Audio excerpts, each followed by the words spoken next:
సంబంధించినటువంటి అధ్యక్షులు వర్ధన్నపేట మాజీ సభ్యులు మరి శ్రీధర్ బాబు గారి ఆదేశాల ప్రకారంగా ఈరోజు తెలంగాణ రాష్ట్ర వ్యాప్తంగా మరి ఏదైతే నిన్న వార్షిక బడ్జెట్ 24-25వ వార్షిక బడ్జెట్ ఏదైతే నిన్న అసెంబ్లీలో ప్రవేశపెట్టారో మరి చట్టబద్ధంగా న్యాయంగా షెడ్యూల్ కులాలకు సంబంధించినటువంటి మరి నిధులు ఏవైతే ఉన్నాయో వాటిలో కోత విధించిన కారణంగా మరి ఈరోజు రాష్ట్ర వ్యాప్తంగా షెడ్యూల్ కులాలకు సంబంధించినటువంటి దళిత జాతులు అందరికీ కూడా న్యాయం జరగాలి అనే ఉద్దేశంతో భారతీయ జనతా పార్టీ ఎస్సీ మోర్చా ఆధ్వర్యంలో నిరసన కార్యక్రమాలు జరుగుతూ ఉన్నాయి. మరి ఒకసారి మరి తెలంగాణ ప్రజల యొక్క మరి మనస్సును అవగతం చేసుకుంటే ఒకవేళ వాళ్ళు ఆలోచిస్తే మనము కాంగ్రెస్ ప్రభుత్వం పరిస్థితి ఏ విధంగా ఉంది అంటే తెలంగాణ ప్రజల యొక్క పరిస్థితి ఏ విధంగా ఉంది అంటే మరి పెనం మీద నుంచి అడ్డు పొయ్యిలోకి జారినట్టుగా ఉంది. ఇది ఒకసారి తెలంగాణ సమాజాన్ని గమనించాలి.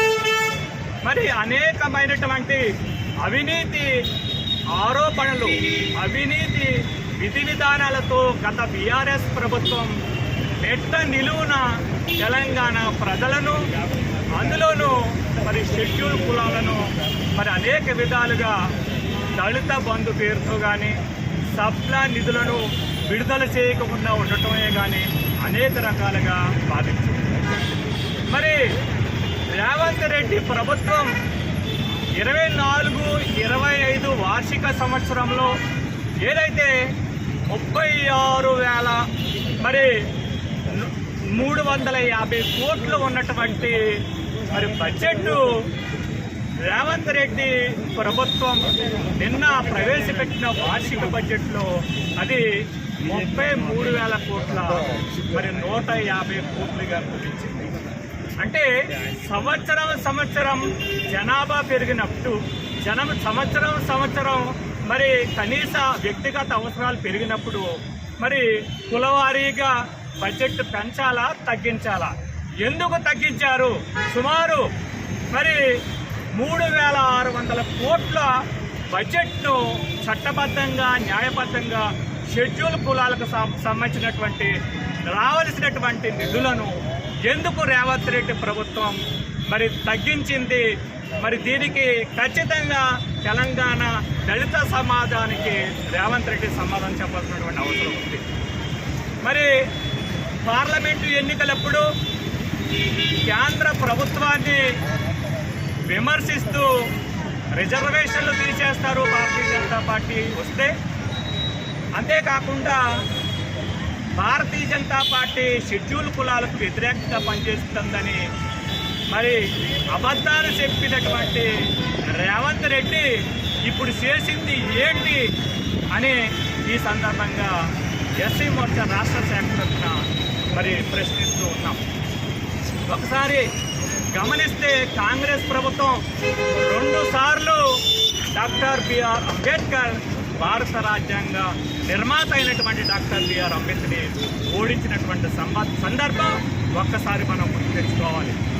అంతేకాకుండా వారికి భారతరత్న ఇవ్వటంలో మరి దశాబ్దాలు నిర్లక్ష్యం చేసింది కాంగ్రెస్ ప్రభుత్వం. మరి 1954లో జవహర్లాల్ నెహ్రూ తనంతటి తానుగా భారతరత్న తీసుకుని మరి అంబేద్కర్ గారికి ఎందుకు ఇవ్వలేదు? ఒక్కసారి కాంగ్రెస్ ప్రభుత్వంలో ఉన్నటువంటి దళితులందరూ గుర్తు తెచ్చుకోవాలి. మరి దళితులందరికీ కాంగ్రెస్ ప్రభుత్వంలో లేదా కాంగ్రెస్ పార్టీలో ఉండటానికి వాళ్ళకి సిగ్గు ఉందని సందర్భంగా తెలియజేస్తున్నాం. గమనించాలి, అన్ని విధాలుగా కాంగ్రెస్ మరి షెడ్యూల్ క్యాస్ట్ వర్గాల్ని మోసం చేస్తూ వస్తుంది. ఇది తరతరాలుగా జరుగుతున్నటువంటి విషయం. భారతీయ జనతా పార్టీ మరి ప్రధాని శ్రీ నరేంద్ర మోడీ గారు అధికారులు మొట్టమొదట 2014లో అధికారంలోకి వచ్చిన వెంటనే పార్లమెంటు మెయిన్ హాల్లో డాక్టర్ బిఆర్ అంబేద్కర్ యొక్క విగ్రహాన్ని చిత్రపటాన్ని ఉంచినటువంటి సందర్భం మనం గుర్తు తెచ్చుకోవాలి. అంతేకాకుండా డాక్టర్ బిఆర్ అంబేద్కర్ గారు మరి సంచరించినటువంటి ప్రాంతాలను పంచతీర్థాలుగా మరి అభివృద్ధి చేసినటువంటి ఘనత భారతీయ జనతా పార్టీకి దక్కుతుందని ఈ సందర్భంగా తెలంగాణలో ఉన్నటువంటి సుమారు 80 లక్షల షెడ్యూల్ కులాల ప్రజలు ఈ విషయాలన్నీ గమనించి భారతీయ జనతా పార్టీకి అండగా ఉండాలని, రాబోయే ఎన్నికల్లో భారతీయ జనతా పార్టీకి మద్దతు తెలపాలని తెలియజేస్తూ మరి ఈ కార్యక్రమానికి వచ్చినటువంటి ముఖ్య నాయకులందరికీ కూడా పేరు పేరున హృదయపూర్వకమైన నమస్కారాలు తెలియజేస్తూ సెలవు తీసుకుంటున్నాను. భారత్ మాతా కీ జై, భారత్ మాతా కీ, భారత్ మాతా కీ.